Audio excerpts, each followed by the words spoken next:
Bueno, muy buenas tardes a todos. Vamos a hacer la presentación del libro Los impuestos del campo en criollo.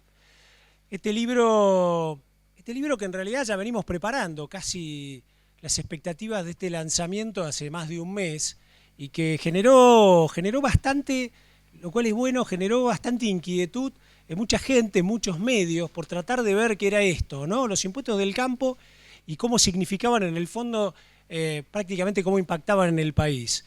Yo pensaba que en realidad formalmente estamos siguiendo la Feria del Libro. Estamos haciendo la presentación del libro acá en la Sociedad Rural Argentina, de que esto es la Feria del Libro en chiquito. Una cosa que quiero, bueno, por supuesto agradecerles a todos. Hace un ratito preguntaba, hay 125 personas que estaban presentes, por lo menos hasta el momento que yo me subí acá, presenciales. Le pregunté a la gente de Aerositio que está transmitiéndolo, hay 172 que lo están viendo por internet, así que aprovecho para saludar a la gente que nos está viendo. No es menor cuando pensamos que esto ya somos 300 personas escuchando, digamos, este mensaje. Hay 15 personas que están en Uruguay, Paraguay y Perú. Entonces uno se pone a pensar también qué bueno que es que haya países hermanos latinoamericanos que estén escuchando este mensaje desde la Argentina. Quiero agradecerle porque hay 10 provincias conectadas, ¿no? Nosotros estamos acá en el centro, en la capital, pero hay gente en la provincia de Buenos Aires, en Córdoba, en Santa Fe, en Santiago del Estero, en Entre Ríos, en La Pampa, en Salta, en el Chaco, en Corrientes, en Río Negro. Cuando miro esto y digo, bueno, la realidad que la presentación de este libro llegue a tantas provincias significa sin duda que estamos ante un tema de gran arraigo y de problemática a nivel nacional. Les cuento el programa de esto. La idea de lo que tenemos como programa es, vamos a tener las palabras del dueño de casa, del presidente de la Sociedad Rural Argentina, Luis Miguel Echeverre, que está acá con nosotros. Y después lo que vamos a hacer es una especie de ida y vuelta con los 4 escritores, para que ellos mismos les cuenten, ¿no? En qué se enfocaron, qué pensaron. Cuando hicieron este libro y le pusieron la palabra en criollo, sin duda hicieron una bajada a tierra. Cuando uno mira estos gráficos, que yo los felicité y le dije si en algunos casos podíamos usarlo para otras publicaciones, la verdad que impecable, ¿no? Explicarle que sea un libro que le llegue a todo el mundo, no un tratado para que se lea en la Facultad de Ciencias Económicas, sino para que además de la Facultad de Ciencias Económicas los alumnos aprendan cómo se maneja esto del campo, también la gente del campo pueda acceder a esto. Así que, bueno, con sus autores, con su coordinador, Santiago Sáenz Valiente, con Lucio González de Solar, con Hugo Rossi, con González Bonorino, perdón, lo vi a González de Solar hace un rato, me quedó, está por allá. González Bonorino, con Gabriel Larrabe, con los 4 autores, vamos a hacer este ida y vuelta, este mecanismo para charlar un poco de todo. Así que bueno, lo voy a invitar a Luis Miguel Echeverre. Si se acerca acá. Muchas gracias, buenas tardes. Bueno, para nosotros es un honor que este libro se presente acá en nuestra casa, que sus autores con tanto compromiso y entusiasmo hagan una obra tan importante. Por supuesto también recibirlos aquí, pero la verdad que pensaba recién, ojalá no hubiesen tenido la necesidad de hacerlo, ¿no? Y a lo mejor en eso es lo que tenemos que seguir trabajando. Ojalá nos podamos concentrar en la última parte, que son las propuestas, de poder tener un reglamento, un sistema impositivo que nos invite a invertir y que no nos persiga, que no nos ataque, sino que nos estimule para invertir, porque la inversión es ni más ni menos que la formación de trabajo genuino, de trabajo formal. Ojalá no haga falta en el futuro seguir con esta obra, por más que hoy sí la tenemos que consultar para entender la maraña que tenemos y los que nos toca enfrentar frente a las actuales autoridades y el gobierno. Es clave lo que hagamos ahora en las elecciones, porque también de eso se trata. No es lo mismo que lleguen partidos políticos o políticos que no hayan tomado compromiso, que no hayan dicho qué es lo que van a hacer en caso de ser gobierno, que otros que no han dicho absolutamente nada. Es clave que nosotros como ciudadanos, en base a libros como estos, a esta problemática, presionemos en el mejor sentido ciudadano de la palabra para tener definiciones. El negocio, la conveniencia del ciudadano es lograr por parte del político la mayor cantidad de compromiso antes de las elecciones. El negocio la conveniencia del político, y voy a agregar inescrupuloso, es llegar con la menor cantidad de compromiso a las elecciones para después no tener que rendir cuentas. Quisiera que nos pensemos, todos los que estamos acá, que por lo que veo, todos tenemos grupos de influencia, actúan muchos de los que están acá públicamente, que nos pensemos en enero del año que viene y veamos, parados en enero del año que viene, si hicimos todo el esfuerzo necesario para lograr por parte de los candidatos el mayor nivel de compromiso posible. De esa manera vamos a lograr tener calidad institucional. De otra manera, en enero, si vemos que no, que a lo mejor no, y bueno, no nos animamos o qué sé yo, bueno, vamos a seguir enmarañados en cuestiones como estas, ¿no? de la impositiva, entre tantas otras, y seguirá seguramente lo que sea la política populista que tanto daño ha hecho sobre todo al campo. Los invito, por un lado, a leer el libro y ayudarse con esa herramienta para la realidad, pero sobre todo a ponerle pilas a la última parte que son las propuestas y a lograr compromisos con los partidos políticos para que el día de las elecciones sepamos perfectamente qué es lo que van a hacer. No debemos aceptar propuestas que digan no digo lo que voy a hacer porque no me conviene. No sirve. Nos sirve no solamente para lo que es el campo, que estamos en este ámbito, sino nos sirve para un país. Un país serio tiene que tener candidatos serios que como mínimo puedan decir qué van a hacer del país en caso de ser gobierno. Así que muchas gracias por su presencia, felicitaciones de nuevo y éxitos con el libro. Gracias.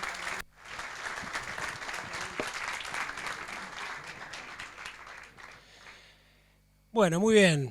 Bueno, vamos a arrancar. Lo primero, 2, 3 menciones, ¿no? Yo creo que es importante entender el escenario y el momentum de este libro, ¿no? Entonces voy a explicar 2, 3 ideas que por ahí se me ocurrían, ¿no? La primera es algunos números que surgen de la presión impositiva. Yo trataba de acordarme de memoria, pero Fada tiene un muy buen análisis que creo que está citado, ¿no? 82% en soja, 110 de presión impositiva en el maíz, 140 en trigo. La semana pasada estuve en A Todo Trigo y la realidad que costaba esto de decir vamos a un cultivo que lo necesitamos y cada vez estamos peor que hace 110 años en cuanto a siembra de este cultivo. Hoy justamente hablaba con un economista, ¿no? Un economista ortodoxo y decía, mirá, yo no sé cómo será la cosa a futuro, lo que sí es claro es que 17% de los 42 millones de habitantes pagan impuestos. Entonces, claro, la pregunta de él era, lo que sigue para adelante, ¿cómo va a ser sostenible si hay un 83% de la población? Que por supuesto, hay niños, hay gente mayor ya jubilado, pero hay un montón de otros que no son ni niños ni jubilados, que seguramente viven de ese 17% que aportan los que hacen, ¿no? Los que pagan impuestos, los que hacen, los que contribuyen. Y ahí surgía una cosa también interesante, que era entre, cuando uno dice, bueno, ¿y la salida por dónde sale? ¿No? Y la salida aparte lo vamos a ver en lo que vamos a charlar acá, y sale también cuando uno se imagina este país liberado de todas esas presiones impositivas para que pueda exportar. Y entonces yo le preguntaba a esta misma persona, le digo, ¿cómo exportábamos entre 1880 y 1914, en esa época del granero del mundo, ¿no? Y la realidad que él me decía, mirá, si vos te pones a pensar 150 años después, seguimos prácticamente viviendo de esto, o sea, no hemos logrado cambiar ese granero del mundo, a lo mejor cambiamos la combinación de cultivos, pero sí es importante pensar que en ese momento la Argentina era el sexto país del mundo, que el 4% de las exportaciones del mundo eran de Argentina. Y uno dice, bueno, es mucho, es poco. Bueno, miren, piensen en esto. Hoy es el 0,04 representamos de las exportaciones del mundo. Con lo cual, uno dice, empieza a atar la presión por un lado y las oportunidades por el otro y dice, ¿cuántas cosas si soltáramos esto? Y había 3 elementos que me parecían interesantes también de lo que va a quedar de la presentación de este libro para que además de la presentación tenga como una especie en cada uno de nosotros de un difusor de todo esto. Y yo decía, hay algo que yo acá lo titulé redes interpersonales, ¿no? Y por ahí vos, Luis, lo decías, grupos de influencia, ¿no? Y yo creo que todos hoy tenemos nuestras redes, ¿no? A lo mejor los que son generación Z, generación Y, generación X manejan lo que se llama las tecnologías del conocimiento y utilizan Twitter, Facebook y un montón de cosas. La realidad es que mucho de eso se viraliza a través de todas esas redes. Acá en la mesa hay alguno que, no sé si es Z, X, pero las usa bastante, también, y le da mucha rosca. La realidad es que mucha gente se informa, ¿no? Que hoy estén viéndola 10 provincias, 3 países y que haya 172 personas viéndola afuera demuestra que las tecnologías de la comunicación ya son las 185, tiene el dato justo. Bueno, eso demuestra que de alguna manera lo que nosotros hacemos, decimos, puede impactar. Antes por ahí nos lo guardábamos. Y ustedes dirán, ¿y por qué es importante que esas redes interpersonales o esos grupos de influencia que somos cada uno de nosotros lo hagan repercutir? Y acá me sale la segunda idea. Hay un concepto claro en la comunicación que es el medio y el mensaje, ¿no? Y entonces uno dice, si la construcción del mensaje va siendo cada vez más fuerte y nosotros cada uno como medio, y los medios, que le agradezco, hay muchos medios acá presentes, también lo difunden, el mensaje empieza a hacerse más masivo, ¿no? Y me acordaba de algo que pasó en los últimos días, ¿no? Este libro Comer Sano de José Mulet, este español que vino a la Argentina, y quiso hablar en la Facultad de Medicina, y salieron los desubicados de siempre, creo que alguno estuvo acá de protagonista de eso, y tuvo que agarrarlo a un costadito, no pudo hablar más, tuvo que cortarlo. En Córdoba fue peor, yo tuve la oportunidad de entrevistarlo el sábado en radio y le pedimos disculpas, le dijimos, mira, te pedimos disculpas como argentino. Yo le pregunto, ¿en España pasa? Pues mira, dice, en España hay gente también que se pone nerviosa, dice, pero ninguno me ha castigado como ahí, me querían fumigar, dice, con glifosato, y la realidad uno siente como vergüenza ajena. Pero lo bueno, ¿saben qué? Que eso impactó en todos lados. De repente empezó a impactar y mucha gente se enteró. Entonces yo imagino el ambientalista o el fogonero del ambientalista que habrá sentido de repente con eso, ¿no? Me imaginaba que había muchas cosas que también representaban mensajes. Y sin entrar en lo que cada uno pueda votar o lo que sea, yo vi una foto en el diario que decía, esta foto es medio y mensaje que hace también a la dirigencia política. Y fue una foto que como imagen me impresionó, ¿no? Que era un Macri sentado con una Lilita sonriendo al lado de él y un Sanz que era como que le estaba agradeciendo. Yo decía, en esta foto tan grande que sale en un medio como este, lo que se está expresando ahí, por lo menos en ese partido, más allá de otros frentes que puedan estar, es que la gente lo que quiere es ver eso, ¿no? Alguien que representa un mensaje de república y que representa honestidad, el otro que representa gestión y el otro que representa la política de muchos años como es el radicalismo. Y yo decía, bueno, si todos empezamos a tener ese tipo de medios y mensajes, vamos a repercutir. Y el tercero y último que me parece interesante, yo lo llamo el factor esperanza, ¿no? Yo antes le decía el optimismo hasta que un día Santiago Kovaldov me dice, no, mira, optimista es alguien que está contento, pero en realidad, digamos, no va a llegar nunca a nada. El esperanzado es aquel que sabe que puede hacer realidad estas cosas. Entonces, digo, si nosotros a partir de cosas como esta generamos nuestras propias redes, generamos mensajes, los activamos en los medios y además somos esperanzados en lo que puede ocurrir, seguramente va generando un círculo virtuoso que me parece que es lo importante. Dicho esto, y voy a pasar a charlar un poquito. Acá está Lucio González Bonorino, no me equivoco de nuevo, Santiago Sáenz Valiente, Hugo Rossi, Gabriel Larrabe. Y también por ahí te incorporamos a vos, Luis Miguel, si quieres. Y bueno, vamos a hablar con Santiago, ¿no? Y a Santiago primero agradecerle, un día me llama y me dice, Ricardo, me tenés que escribir el prólogo, son esas cosas que, bueno, me vas a escribir, me invitaste. Y la realidad es que un gusto, ¿no? Sentarse, pensarlo, melonearlo, incluso me sirvió como para hacer como una especie de revival de las experiencias de él cuando empezaba hace 5 o 6 años a hablar de impuestos del agro y se imponía. Así que lo primero que te voy a preguntar, Santiago, es ¿cómo surge este libro? ¿Cómo viene esta idea de transformar en 380 páginas todas estas ideas? Bueno, antes que nada quería agradecerte, Ricardo, porque la verdad que el prólogo creo que es lo mejor del libro, francamente, ya te lo dije. Fue lo único que no corrigió Javier Velati, que es nuestro corrector, que está presente por ahí. Quiero agradecer también, además de a todos los coautores que hemos trabajado mucho y con buena coordinación en esto, quiero agradecer a Valentina Manocchi, que no debe haber llegado todavía. Ahí está Valentina, muy bien.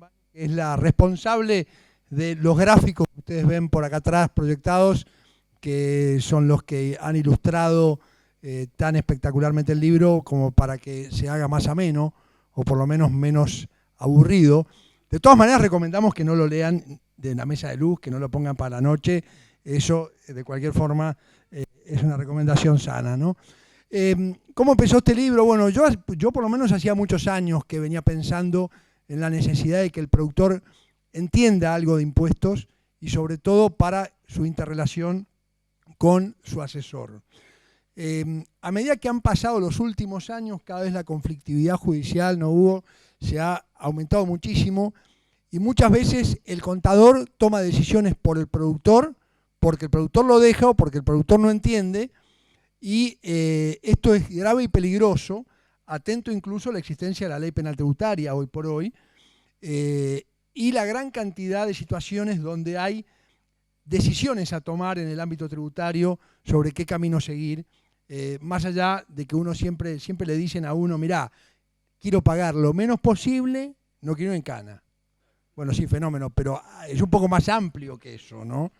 Entonces, realmente que esto surgió el libro surgió a raíz de un programa que se llama el PIPEA, que los invito también a integrar algún momento que quieran, que es un curso en la Universidad Católica Argentina, que justamente Ricardo me invitó, yo los convoqué a todos los que estamos acá hoy con el libro, y este programa es programa de impuestos para empresarios del agro, justamente, y a raíz de eso un poco nació el libro. El libro se fue haciendo, tiene 19 capítulos, se fue haciendo sobre la base de no solo lo que es un impuesto y diferencia de tasas y todo lo correspondiente, sino presión fiscal, segundo capítulo, y último capítulo, propuestas, y en el medio una serie de tributos que están acosando hoy al contribuyente, en este caso al productor agropecuario, donde la presión fiscal, bien dicho por Ricardo, con información precisa, no es nuestra. FADA tiene muy buena información, CREA tiene muy buena información, Márgenes Agropecuarios también, a través de Mario Arbolave, con lo cual, digamos, no es que es una idea nuestra y es una sensación la de ustedes que pagan mucho impuesto, ¿no? El problema, la curva de Laffer parece no conocerla casi nadie, ¿no? Ese famoso estudioso economista que ya viene de hace muchísimos años, de la época de Adam Smith, donde llegó a una conclusión que a partir de determinado nivel de tasa, la recaudación empieza a bajar. Va subiendo la tasa, va subiendo la recaudación hasta un punto que francamente baja. ¿Y por qué baja? Por la evasión. La evasión, el peor de los males que hay que combatir, pero hay que resolver primero esta estructura tributaria que tenemos. La presión fiscal se da no solo por la gran cantidad de impuestos que hay, sino porque estos impuestos, muchos de ellos no contemplan los principios básicos, tal como el impuesto a las ganancias, con el problema del ajuste por inflación, que no se aplica y que de esto lo único que se trata es de corregir el resultado para pagar sobre una renta real. Este es el objetivo del ajuste por inflación, no es otra cosa que esa. Fíjense que la tasa de impuesto a las ganancias es del 35%, más un 10% por la distribución de resultados, más el efecto de la inflación que distorsiona todo esto. La tasa, en definitiva, efectiva del impuesto a las ganancias en el año 2002, para la mayoría de los productores fue arriba del 62% de tasa. Juan Pedro me lo va a poder aseverar también, ¿no? Muchos de esos productores, la gran mayoría, fueron a hacer un cuestionamiento judicial y lo ganaron. El tema de los derechos de exportación, impuestos a la producción, mal llamadas retenciones, y que nos preocupa muchísimo porque se utiliza este término, nadie sabe por qué, ¿no? No está muy claro por qué. También están afectando terriblemente a las provincias, sobre todo, que es de donde proviene la riqueza, porque esta es una recaudación de la nación y encima baja las bases para liquidar ganancias e IVA, que son los principales impuestos que se coparticipan con las provincias. Porque aquí está el gran problema, la coparticipación con las provincias, que lo va a hablar los que saben. Hugo, que es un gran abogado, va a hablar sobre ese tema. Pero lo que quiero marcar es que esta presión tributaria viene por muchísimos impuestos. El impuesto al débito y crédito está haciendo estragos con un pequeño 1,2%, ¿no? Con un mini impago a cuenta por el flujo de fondos. El IVA es un impuesto que debiera ser neutral, no lo es, con esta alícuota del 10,5% y con el registro fiscal de operadores de granos, que es algo increíble que esto exista y cómo está funcionando realmente quitándole todo el capital de trabajo al productor. Y, por supuesto, impuestos provinciales, como el impuesto a los ingresos brutos, Ricardo, que había un pacto muy interesante, se llamaba el Pacto para la Producción, el Empleo y el Desarrollo. Y se suponía que iba entonces a mantenerse exento la producción agropecuaria. En el año 2003 volvió a apretarle al agro, uno diría con una alícuota al 1%, parece muy baja, pero hoy se han ocupado de duplicarla cuando la producción proviene de campos alquilados y si se trata de un arrendamiento rural, paga el 6%.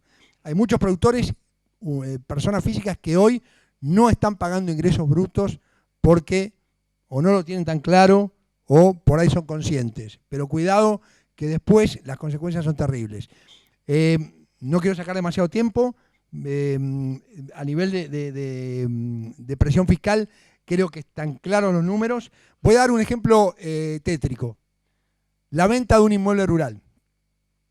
Alguien que haya comprado un inmueble rural en el año 2000, 1999, en $1 millón. Se le ocurre venderlo hoy en $800.000. La pregunta del millón es, ¿no, Alfredo, gané o perdí? Creo que perdí $200.000, ¿no? Bien, perdí $200.000, pero el cálculo impositivo de eso da que tengo que pagar 1.950.000 pesos de impuestos. Entonces yo pregunto, casi 2 millones de pesos cuando perdí $200.000. ¿Alguien lo va a pagar? Obvio que no, cuando las cuestiones son tan ridículas. Entonces esto incentiva de alguna manera la evasión. Esto va a producir que el valor de esa escritura no va a ser la real y encima el que reciba los fondos en esa condición va a incentivar a que las etapas subsiguientes también escondan y estén en la economía informal, que es lo peor que nos puede suceder como país. Esto creo que es la gran preocupación que todos tenemos. Hay que pagar impuestos sobre la capacidad de contribuir de cada uno con tasas razonables. Fíjense que estamos en una tasa sobre el Producto Bruto Interno, sobre todo lo que produce la Argentina, en el orden del 34,5-35%. Y la mayoría de Europa está en el orden del 33-34%. Estamos por encima de Europa, salvo Dinamarca, que está con el 47%. ¿Sí? Y encima el gasto público aumentó desde el año 2012, era el 26% sobre el producto, hoy es el 42% sobre el producto. Y por eso es que además de los impuestos que se cobran, tenemos déficit fiscal. No saco más tiempo. Bien, impecable.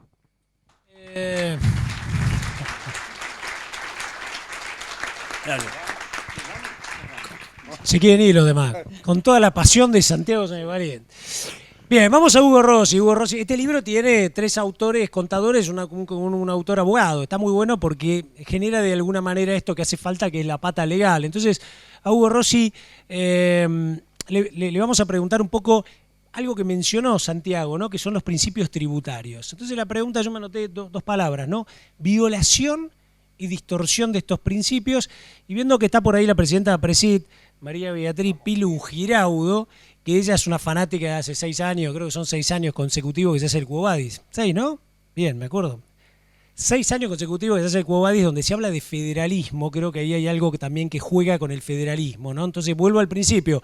Lo importante de esto es que nos sirva como moraleja para pensar, como decía Luis Miguel, en la Argentina que viene, ¿no? Y dejar algo de esto que nos faltan tantos meses. Así que, Hugo, si nos ayudas un poco, violación y distorsión de estos principios tributarios. Sí, primero que nada, ya que la mencionaste, déjame agradecerle también a Pilu y a Cristian Mira y a Héctor Huergo, que también, y a Juan del Río de Acrea, que también colaboraron en el libro, y me acuerdo cuando lo llamamos a Pilu para decirle, Pilu, unas palabras para el libro, me dijo, ya, no necesito ni verlo. Así que muchísimas gracias, para nosotros también es un honor. Sí, la verdad que, bueno, ya lo insinuó Santiago, lamentablemente el sistema tributario en la Argentina, no solo el nacional, sino el provincial y lamentablemente también ahora los municipales, está herido de muerte, ¿no? Tiene un nivel de insalubridad para terapia intensiva y casi le queda, no pasa de esta noche, digamos, diría un doctor, ¿no? Lo cual es una malísima noticia y lleva a inequidades y a injusticias como la evasión, porque obviamente cuando no se puede pagar no queda otra que evadir. Las distorsiones y las inequidades están por doquier, pero pareciera increíble, y Juan Pedro siempre se ha cansado de escribir y de pregonar sobre esto. Juan Pedro es mi gran maestro en el derecho, así que para mí es un honor que hoy esté presente. Los principios tributarios. ¿Qué son los principios tributarios? Los principios tributarios son, para decirlo en criollo, las reglas con las cuales se tienen que sancionar los impuestos, para que ustedes los entiendan. Y las reglas en base a las cuales se tienen que regir esos impuestos para que sean válidos y para que sean justos. En la Argentina, esos principios tributarios están básicamente en nuestra Constitución Nacional, algunos de manera expresa y otros de manera implícita. El principio de legalidad, que es, por ejemplo, no puede existir un tributo, un impuesto, vamos a llamarlo genéricamente impuesto, sin una ley que lo sancione. Ahora, ¿qué es esa ley? ¿Cualquier ley? ¿Un decreto de la presidente de turno? ¿Un DNU? ¿Una resolución de un ministro de Economía trasnochado al cual le hacen el signo de degollarlo? ¿O es una ley sancionada por el Congreso de la Nación o los congresos provinciales, las legislaturas, en el caso de los impuestos provinciales, donde estamos representados nosotros, que somos el pueblo, y es a quien el impuesto nos va a afectar? Eso es lo que debiera ser. Sin embargo, en la Argentina nos hemos acostumbrado, y especialmente en los últimos 12 años, a que eso ya no es más así. Y a que cualquier gobernante de turno, a su antojo y por su necesidad urgente de un día para el otro, nos crea un impuesto, nos sube una tasa, nos saca un beneficio. Y así estamos, con un sistema absolutamente ilegalizado.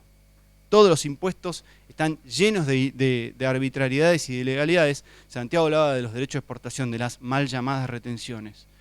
¿En qué cabeza cabe el nivel de derecho de exportación que tenemos hoy, por ejemplo en el caso de la soja con un 35%, ni hablar del maíz y del trigo que sufren además otro tipo de problemas, y que gran parte de esa tasa de hoy del 35% se haya alcanzado mediante resoluciones y decretos del Poder Ejecutivo, que después fueron supuestamente refrendadas por el Congreso de la Nación. Cuando sabemos que los derechos de exportación además son una estafa al federalismo, una estafa a las provincias. ¿Por qué? Lo insinuaba Santiago recién. Vamos a hacer un ejemplo muy simplificado que no es técnicamente correcto, pero para que lo entiendan. Un productor vende producto por 100 pesos, del que a ustedes les guste, vamos a poner soja, 100 pesos. El Estado Nacional se lleva 35 pesos de esos 100 en concepto de estas mal llamadas retenciones. Recién sobre los 65 restantes que se generaron en esa provincia de La Pampa, de Tucumán, de Chaco o donde sea que se hizo la producción, el Estado Nacional aplica otros impuestos que sí son coparticipables y vuelven a las provincias, como los dos casos más clásicos, IVA y ganancias. Que además ahora vamos a ver que por la ley de coparticipación vigente, que está vieja y que debería haber sido sancionada, reemplazada por una nueva, ni siquiera llega a lo que debería llegar. Entonces se produce una estafa a las provincias que ha herido de muerte a nuestro sistema tributario, a nuestro sistema federal y por última a la política. Otros principios, el de capacidad contributiva, es obvio, ¿no? Cualquiera diría, el contribuyente, los ciudadanos, podemos pagar en la medida de nuestras posibilidades. O sea, si no puedo pagar, viejo, no puedo pagar. O sea, no hay impuesto que valga.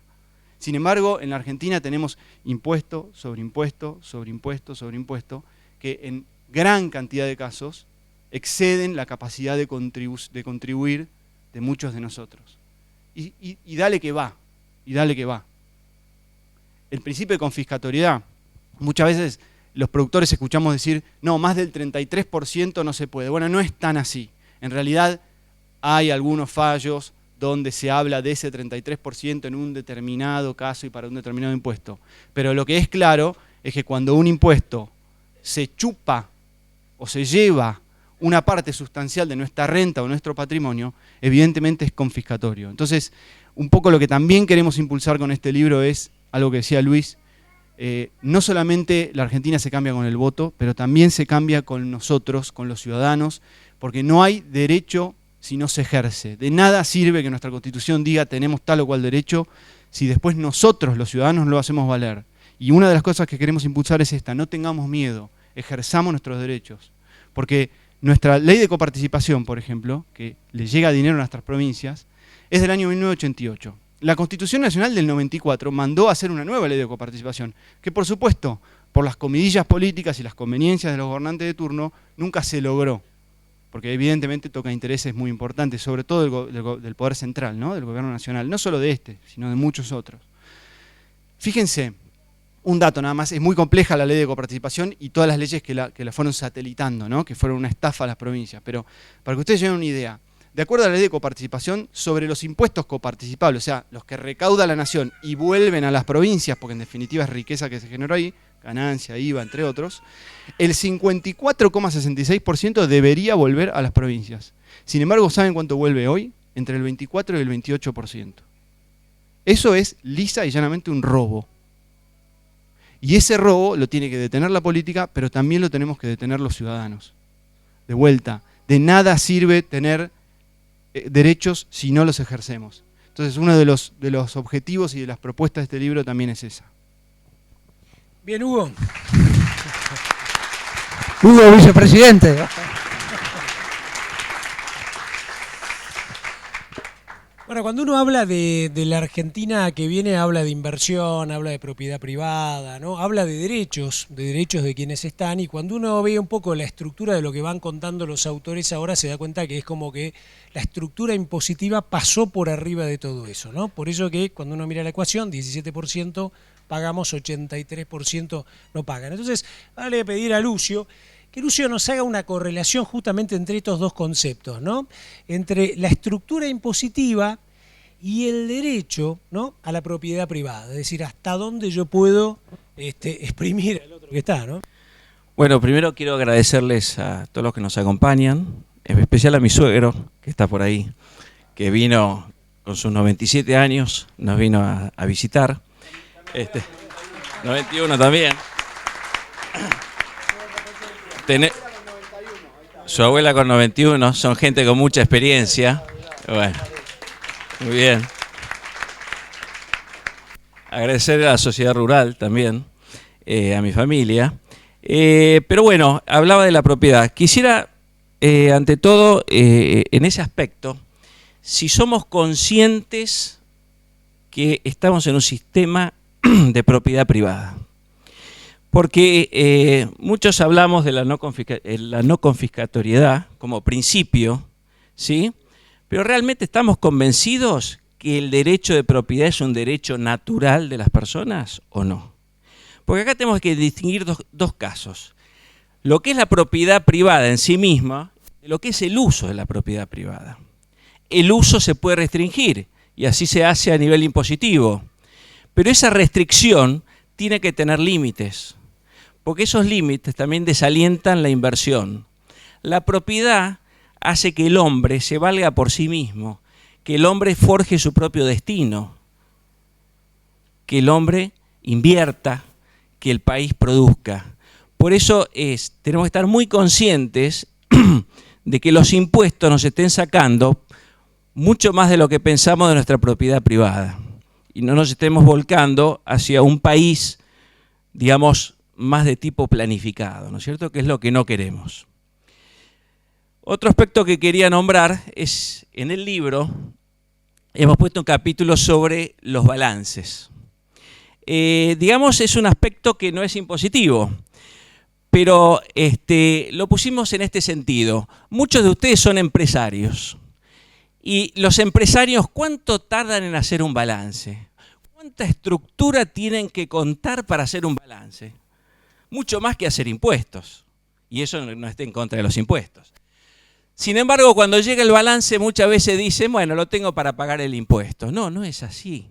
Lo que tratamos de decirles, el balance sirve para muchos aspectos.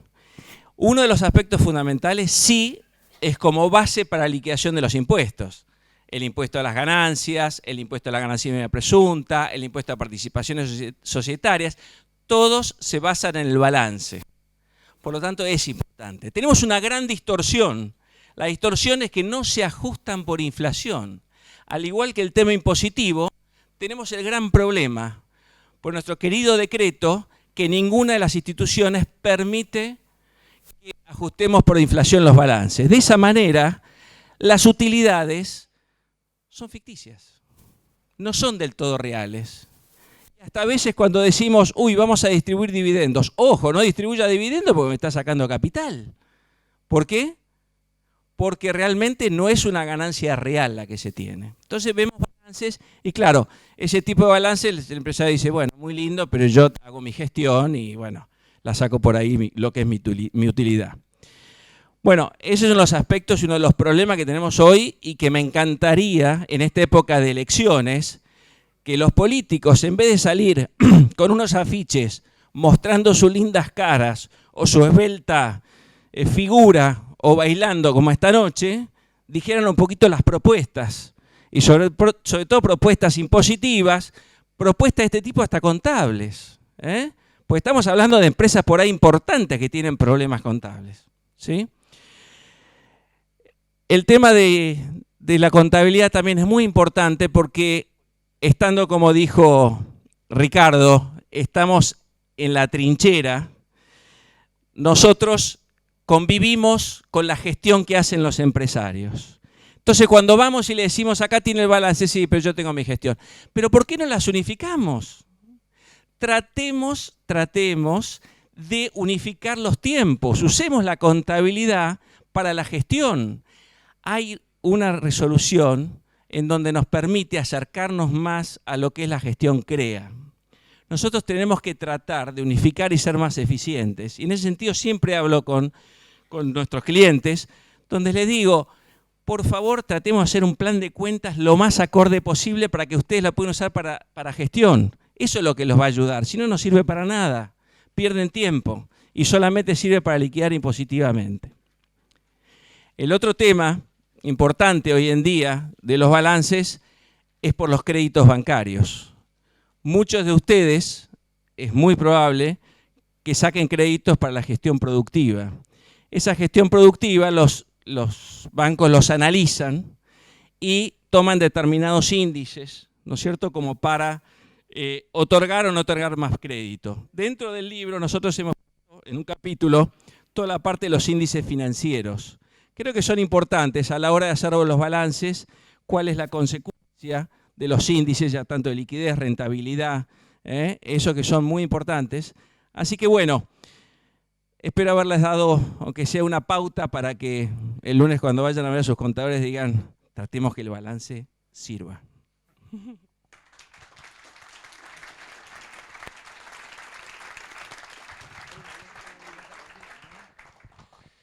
Gracias, Lucio. Bueno, el cuarto autor es Gabriel Arrabe, que es contador público, y él nos va a explicar otra cosa que aparece bastante interesante en el libro, que es todo pagar impuestos lo sentimos como una obligación, es una obligación formal. Pero hay otra cosa, otro concepto que aparece que está bastante bien estudiado y creo que nos hace abrir los ojos a nosotros, es lo que se llaman las colaboraciones forzosas, ¿no? Ya la palabra forzosa ya suena medio como feo. Entonces le vamos a pedir a él que nos hable justamente de obligaciones forzosas y qué son estas colaboraciones de alguna manera que nos pide el gobierno al campo y cómo tenemos que tratar de ver qué respuesta podemos dar, ¿no? Sí, es así. Buenas tardes para todos. Bueno, quiero agradecer a todos la presencia, a mi familia particularmente. Y al resto de los autores han hablado de varios temas. A mí, por suerte, me quedan varios temas para hablar. No es que me voy a poner a bailar, o sea, hablaron de unos cuantos temas, salvo que allá Javier nos diga que hay alguno dormido. Me pongo a bailar, hacemos algo para animar un poco la tarde. Es así, Ricardo, nosotros planteamos en el libro un capítulo especial que tiene que ver con las obligaciones formales, le llamamos nosotros, que son esas colaboraciones forzosas. ¿Por qué son colaboraciones forzosas? Porque son imposiciones de tareas administrativas y burocráticas hacia los productores que tienen que ver con el declarar información o realizar determinados actos en reemplazo de las administraciones públicas. Por ejemplo, hacer retenciones a nuestros proveedores. Más de uno seguramente conoce que se hacen retenciones a los proveedores y hay que depositarlas en el fisco nacional o fiscos provinciales. Eso es una tarea administrativa. Hay que informar la cantidad de hectáreas sembradas, hay que informar las cosechas, hay que informar el stock a determinado momento. Y eso hay que hacerlo con mucho cuidado porque a veces puede impedir la comercialización. Es decir, tiene penalidades que están desde el punto de vista económica planteadas, o sea, una sanción monetaria, pero también hay una sanción indirecta que es la no comercialización. ¿Por qué? Porque si yo no cumplo con estos regímenes de información, no puedo cargar el camión, no puedo emitir los formularios, ¿sí? Tengo un periodista exclusivo, ¿sí? Era el que se quejaba cuando hablaba O sea, está muy de acuerdo con vos y él cree que hay que valer los derechos y bueno, planteaba su disconformidad, ¿no?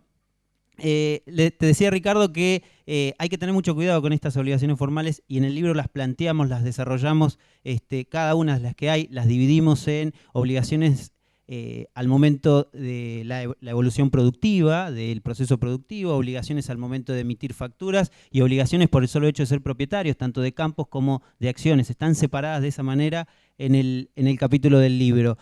Y esto, lamentablemente, hoy hablaban los coautores de presión fiscal. Esto, lamentablemente, también es presión fiscal, aunque no sea un pago de impuestos directos, ¿sí? Porque es una manera de presionar a los productores que deben destinar recursos propios para poder cumplir con estas obligaciones, ¿sí?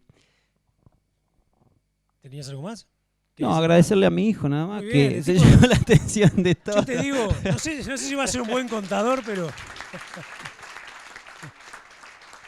No hay mejor orgullo de un padre que el hijo lo supere, ¿o no? Así que hoy me siento muy orgulloso de mi hijo menor. Tengo Ulises y Agustín. Bueno, mi hijo menor ha logrado llamar la atención más que el padre. Qué grande tipo. Bueno, vamos a hacer una ronda ahora más cortita para cerrar. Acuérdense que tenemos un cóctel al final. Así que vamos a hacer una ronda con 3 o 4 dudas más respecto a esto. Así que arranco con vos, Santiago, porque hay un capítulo bastante extenso sobre justamente la planificación tributaria, cómo tenemos que hacer desde el campo y en criollo esta planificación tributaria. Y te pediría también si nos sabrás un poquito de esto que tiene que ver con exenciones y diferimientos impositivos, ¿no? ¿Podemos cerrar con eso? Sí, no, simplemente respecto de, bueno, ¿qué hacemos con la presión fiscal, ¿no? La presión fiscal está, hay que buscar la forma, por lo menos, de planificar por anticipado todas estas cuestiones económicas y su efecto en los distintos impuestos, ¿no?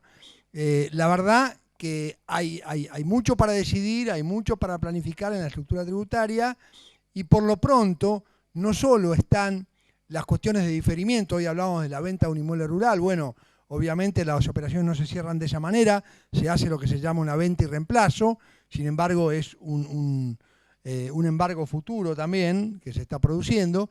También se pueden hacer ventas de bienes inmuebles o incluso en más de un periodo fiscal, con lo cual parte del resultado entra en un periodo y parte entra en el otro, con lo cual todo lo que es diferimiento impositivo con una inflación del orden del 30% o la que podamos considerar que existe, diluye el impuesto a pagar.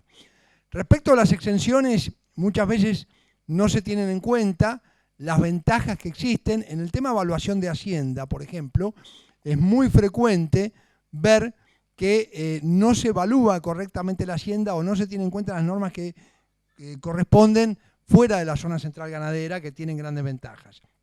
Y además hay, en el caso de personas físicas, exenciones sobre todo de cuestiones financieras que muchas veces los contadores la olvidan o por lo menos no la recomiendan. En el ámbito de la planificación sí quiero marcar algo que me parece muy importante en el agro, Ricardo, que es el tema de toda esta cuestión que el agro es algo bien familiar, ¿no? Normalmente los propietarios de campo son familias y las familias se tiene que planificar el futuro de la estructura tributaria, societaria y cómo van a desarrollar la actividad. Muchas veces puede haber hermanos que tengan más afinidad que otros, muchas veces se produce entonces la necesidad de hacer una decisión. Estas decisiones, y a veces una fusión también, ¿por qué no? Se juntan dos empresas, se pueden lograr sin pagar un solo impuesto, legalmente, y esto siempre y cuando se cumplan todos los requisitos a rajatabla previstos por la propia ley y de lo cual la FIP es celosa sin ninguna duda, por eso hay que estar muy atento de que se cumplan en forma perfecta. Es algo complejo, pero se logra la exención impositiva total y completa de los incrementos patrimoniales que se puedan producir, tanto de ganancias, de impuesto a valor agregado, incluso de ingresos brutos y en la gran mayoría de las provincias de sellos. Con lo cual esto es una gran ventaja que también lo incluimos en el libro. Con Hugo hicimos unos gráficos muy lindos, muy interesantes, que fueron plasmados por Valentina Manocchi y que creo que quedaron estupendos sobre justamente algunas alternativas que hay de fusión y escisión. No quiero sacar más tiempo, sigamos con la ronda. Impecable. El padre de un amigo mío, me acuerdo que decía, cuando vos tengas hijos, uno tiene que ser médico, el otro contador y siempre un abogado. Eso es clave, ¿no? Siempre tener un abogado en la familia, dicen que es muy bueno, un médico es bueno. Y entonces le vamos a preguntar a nuestro abogado, a Hugo, le vamos a decir, ¿qué hacemos para defendernos, ¿no? Porque la gran pregunta cuando mira todo esto es, ¿y cómo me defiendo yo de todo esto? ¿Qué cosas puedo hacer, ¿no? Y resulta que en el libro también se habla de mecanismos de defensa ante estas cosas, ¿no? Y yo me acuerdo que cuando hicimos una entrevista que hicimos online con los autores hace como 3 semanas, yo le dije, bueno, si viene alguien y te quiere allanar el campo, ¿no? Hoy que está tan de moda venir y cortarte los hilo bolsa. Y entonces digo, bueno, si viene alguien y te dice, mire, yo soy de la, ¿no? No quiero decir la palabra, pero y le vengo a allanar el campo. O por ejemplo, bueno, a ver, presénteme documento, como te paran en el auto, dice, bueno, cédula, registro de conducir, seguro, matafuego, curitas, ¿no? Y te pueden pedir lo que quieras y si no te detienen. Bueno, acá, ¿qué cosas se pueden hacer y cómo nos defendemos, Hugo? Sí, se pueden hacer cosas, afortunadamente, así como se puede planificar, se puede hacer una defensa una vez que nos viene la inspección, la fiscalización, el embargo, la baja del quit, la baja en el registro fiscal de operadores de grano. Miren la locura de lo que estoy hablando, ¿no? Todas las herramientas con que cuentan los fiscos hoy para intentar hacer que cumplamos. Se pueden hacer cosas afortunadamente, algunas de ellas después de que llegado esa mala noticia, ¿no? Después de que llegó el embargo, después de que llegó la fiscalización, después de que llegó la inspección, pero muchas se pueden hacer antes planificando. De vuelta, para ser breves, en el libro respondemos o intentamos responder de manera práctica esas preguntas que vos acabas de hacer. ¿Qué pasa si viene la FIP, ARBA o quien sea a tocarme la puerta o la tranquera? ¿Qué debo hacer? ¿Qué es una inspección? ¿Qué pasa durante una inspección? Que suena una palabra enorme y a veces por ahí el conocer cómo es y cómo funciona nos daría mucha más tranquilidad en el momento en el que sucede. ¿Qué es un acta de una inspección? ¿Qué formalidades? Brevemente y sin entrar en detalles aburridísimos como somos los abogados. ¿Qué detalles tiene que tener? ¿De qué me tengo que cuidar? Cuando llega y tengo que llamar a mi contador o a mi abogado, ¿qué datos le tengo que pasar para que el tipo más o menos me pueda ubicar en ese primer momento? ¿Qué pasa si me embargan? ¿Qué pasa si me bajan el quit? Este disparate, esta suspensión de quit, este disparate que ahora está haciendo la FIP. ¿Qué pasa si me dan de baja de registro fiscal de operadores de granos? Intentamos todas estas preguntas, hacer por lo menos una primera respuesta práctica, fácil. Después, por supuesto, tendrá que intervenir el profesional. Me pueden contratar a mí o a los chicos, no hay ningún problema. Pero por lo menos que tengan esa primera respuesta, esa emergencia, poder responderla, ¿no? Para ser breve, ese comentario, pero después está la otra parte de la defensa que es, insisto con lo de antes, ejerzamos nuestros derechos. No esperemos a que venga el fisco. Vayamos y si hay una irregularidad, si hay una inconstitucionalidad, pidámosla. Vayamos a tribunales, no tengamos miedo, no es tal el fantasma. Por supuesto que hay que ser cautelosos y hay que pensar estratégicamente las cuestiones, pero ejerzamos nuestros derechos porque a la Argentina la cambiamos nosotros o no la cambia nadie. Y una de las maneras de cambiarla es ejerciendo nuestros derechos. Y no hay político que se resista a un ciudadano ejerciendo sus derechos. Este libro, con esto cierro, para así no saco más tiempo, tiene gustito a encierro, gustito a cárcel, que es en lo que vivimos hoy, pero tiene olor a libertad. Vamos por esa libertad.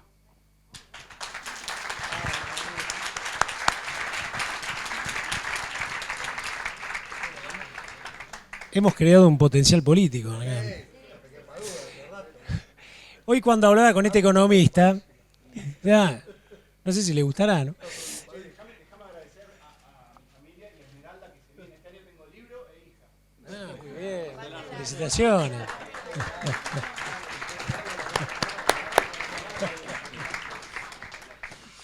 Hoy cuando le preguntaba, cuando hacía esta nota con este economista, ¿no? Que era Roberto Kachanowski, ¿no? Un tipo que está muy cerca del campo y todo, y yo le decía, para el 10D, ¿no? Yo estoy fanatizado con el 10D, a todos lo llamo 10D, ¿no? Todavía no sé si es el 10D o el 11D que va a hablar el presidente, pero es el 10D, pongámosle, ¿no? Entonces le pregunto, ¿qué dos cosas son fundamentales en el 10D, ¿no? Y entonces me decía, mirá, lo importante es tratar de ver este gasto público, ¿no? Cuando me dijo gasto público, le dije, ¿cuáles son las principales cosas que hay que trabajar en el gasto público? Y me dijo, mirá, el empleo público ha crecido enormemente y esto en municipios, en provincias, a nivel nacional, y es un gasto impagable. Lo otro es todo el tema de subsidio, ustedes lo saben, ¿no? Importamos 10.000, 12.000 millones de dólares en energía y un montón de otras cosas que cuestan un montón y que en realidad no hay caja para pagarlo a partir del 2016. La tercera, por supuesto, lo que se va en ese agujero que se llama corrupción, ¿no? Que son las que hay que hacer.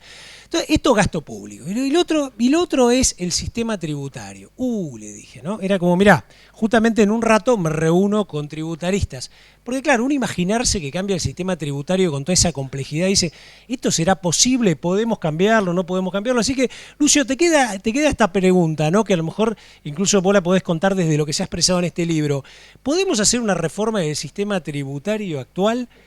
La de si la viste en alguna plataforma, creo que ya lo dijiste hace un rato, estás esperando que en vez de bailar te cuenten los impuestos, pero bueno, ¿hay? Sí, yo creo que es importante el tema de una reforma tributaria.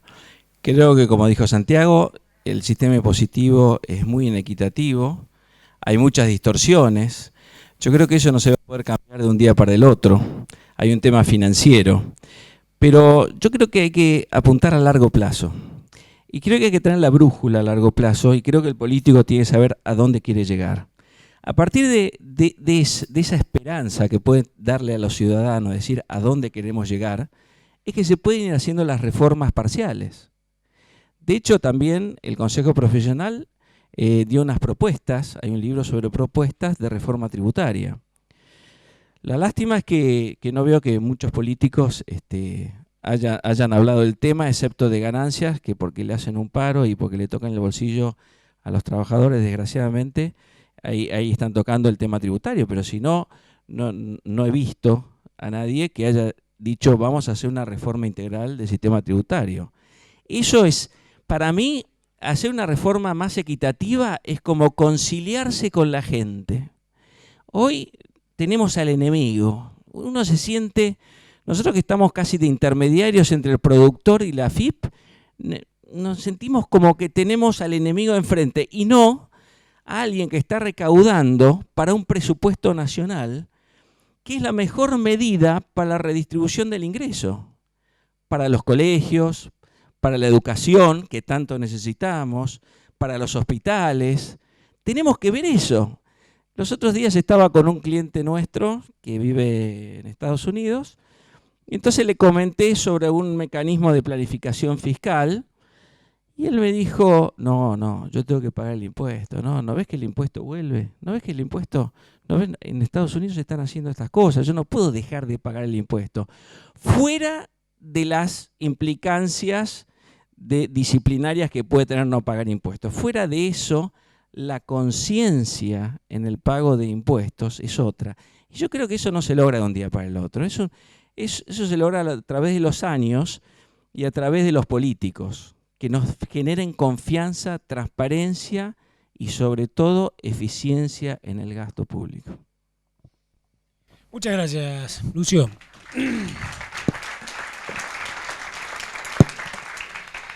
Bueno, vamos a la última que tiene que ver mucho con algo que nos impacta a todos, ¿no? Ingresos brutos, IVA, y en medio de todo esto, de toda su complejidad, ¿no? Esto que se llama saldos a favor, esto que al final es a favor, pero siempre termina siendo a favor de una sola parte, ¿no? Esto es ganar, perder, gano, pierdo siempre, ¿no? Entonces, Gabriel, te queda esta última parte, ¿no? Ingresos brutos, IVA, saldos a favor. Vos creo que esto lo planteás en un capítulo que es, ¿qué hacemos con todo esto? ¿Qué hacemos con todo eso? Qué buena pregunta. El libro tiene en su esencia, y eso es lo que compartimos con los autores, la idea picó muy bien y rápido porque lo que buscábamos era el trabajo en conjunto del productor y el asesor, con los conocimientos integrados, el productor con el conocimiento específico de la producción y los asesores con el conocimiento específico de las leyes. Y lo que buscamos como objetivo es la planificación. ¿Qué hacemos con los saldos a favor? Los saldos a favor que son impuestos pagados en exceso, lisa y llanamente. Tengo un crédito, en algún balance lo hemos tenido que poner como crédito no corriente, o sea, como algo que es difícil de recuperar, y la realidad es que es así. Tanto en IVA como en ingresos brutos, más marcado en ingresos brutos que en IVA, porque gracias a los abogados podemos hacer algún que otro trámite para acelerar la devolución de las retenciones que así deben ser, o sea, tenemos que pedirle al fisco que haga lo que tiene que hacer. Pero en el caso de ingresos brutos se potencia porque, y Santiago hoy hablaba de ese famoso pacto en donde las provincias debían dejar exento a ingresos brutos, y no fue así. Hace unos años se grabó con impuesto a los ingresos brutos, una alícuota del 1%.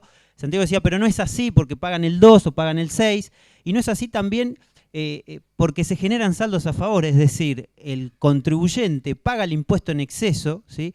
Y encima el fisco lo tiene antes de que yo lo declare, porque ya me lo recaudaron, ya me lo sustrajeron desde el banco, las famosas percepciones del banco, o mis proveedores o mis clientes, ¿sí? Con lo cual es un saldo a favor de difícil recupero y anticipado. Con lo cual, lo que nosotros planteamos en el libro como idea es justamente la planificación, el trabajo en conjunto, porque puntualmente para el impuesto a los ingresos brutos existe un mecanismo de distribuir la base imponible que se llama el convenio multilateral, que depende de cómo yo planifico mi organización.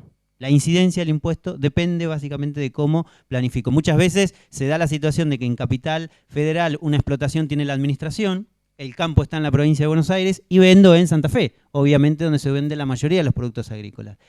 Esa distribución implica que debo pagar el impuesto en las 3 provincias. ¿Cómo hacerlo? Dependerá del análisis que se haga con la lectura y la tarea en conjunto que tiene que hacer el asesor, que es la idea que tiene el libro, el asesor con el productor.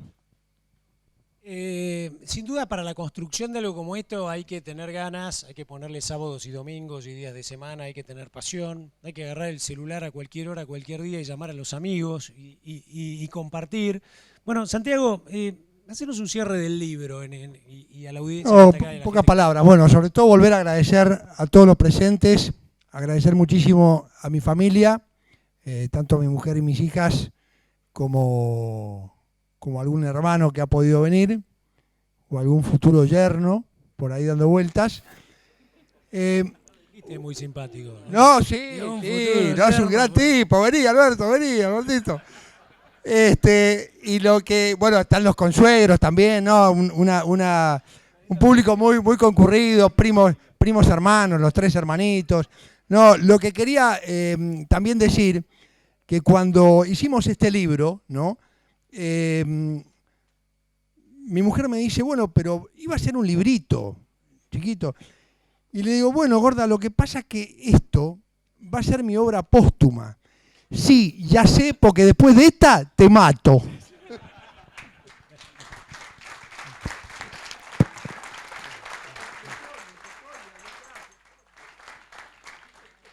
Bueno, era un poco como decíamos al inicio, ¿no? Yo creo que esto da respuesta a uno de los grandes problemas que tiene la Argentina, pero por otro lado también a la gran oportunidad que tiene la Argentina de poder tener más inversiones, de poder producir más, soltar ese ahogo que venimos teniendo en los últimos años que no nos deja hacer muchas cosas que el país puede hacer, poder exportar más y volver a tener un número importante.